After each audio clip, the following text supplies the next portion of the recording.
they can be tricky when you're shooting in a real space. Sometimes I've seen acting scenes done. There's a boom op and all of the a mini crew, and if you can budget for it, great. But often actors can't, and so it's about doing a good, solid job for them and making it workable. And again, it's about them. Yeah.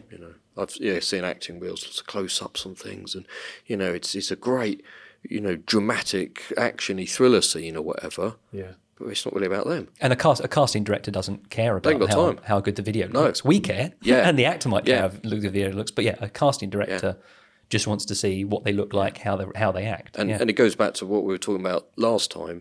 Sometimes, the situation is what it is, the project is what it is. You make it look as best you can, but you have to remember it's about them. It's not ours. You know what I mean. It's not undervaluing it, but you make it look as good as you can. You haven't got time or resources to do a tracking shot on it. Because you'd love to make it for you, but you're making it for the client. Yeah. Exactly. Yeah.